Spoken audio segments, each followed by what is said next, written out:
हरियाणा में बीजेपी तीसरी बार सरकार बनाने जा रही है। हरियाणा की जनता ने लगातार तीसरी बार भारतीय जनता पार्टी पर भरोसा दिखाते हुए उसे प्रदेश की बागडोर सौंपी है और राज्य में ऐसा करने वाली बीजेपी पहली पार्टी होगी जिसने अपने दम पर सत्ता की हैट्रिक लगाई हो।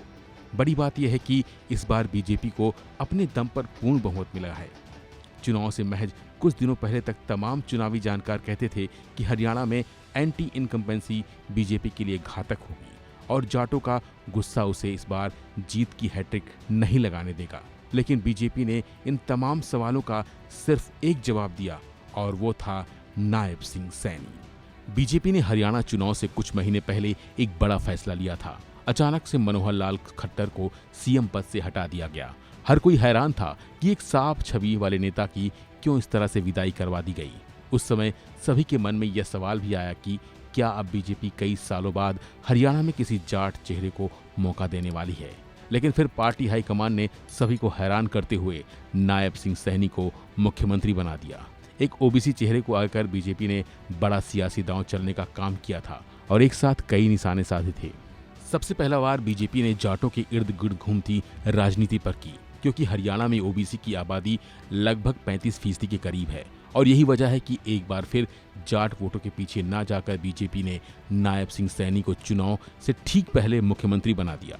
यानी 35% वाले ओबीसी समाज को संदेश दिया गया कि अगर कोई पार्टी इस जाट बाहुल्य राज्य में आपकी सुनने वाली है तो आपके मुद्दे उठाने वाली है तो वो बीजेपी ही है। चुनावी नतीजे बता रहे हैं कि यह नैरेटिव पार्टी के पक्ष में चला गया और उसे जबरदस्त फायदा हुआ। इसके साथ ही बीजेपी के सामने 10 साल की एंटी इनकम्बेंसी का भी सवाल था और सभी को लग रहा था कि इसकी वजह से बीजेपी को इस चुनाव में काफी नुकसान होने वाला है। लेकिन बीजेपी ने अपने एक ही वार में इसको भी खत्म कर दिया, क्योंकि नायब सिंह सैनी के मुख्यमंत्री बनते ही बीजेपी ने मनोहर लाल खट्टर के खिलाफ बनी एंटी इनकम्बेंसी को काफी कम कर दिया था। चुनाव से ठीक पहले सीएम बदलने का फॉर्मूला बीजेपी गुजरात, उत्तराखंड, त्रिपुरा में अप्लाई कर चुकी थी।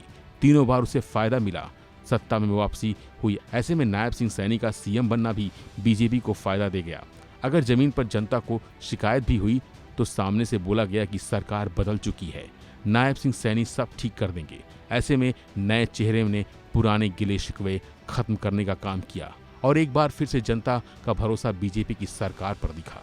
इतना ही नहीं, नायब सिंह सैनी ने अपने कार्यकाल के दौरान खुद को जनता से कनेक्ट किया, जिसे जनता मनोहर लाल खट्टर की सरकार में मिस कर रही थी। और इसी का नतीजा है कि बीजेपी ने हरियाणा में हैट्रिक लगाते हुए एक बार फिर सत्ता का स्वाद चखने जा रही है। फिलहाल के बस इतना ही। बाकी अपडेट के लिए बने रहिए वन इंडिया हिंदी के साथ।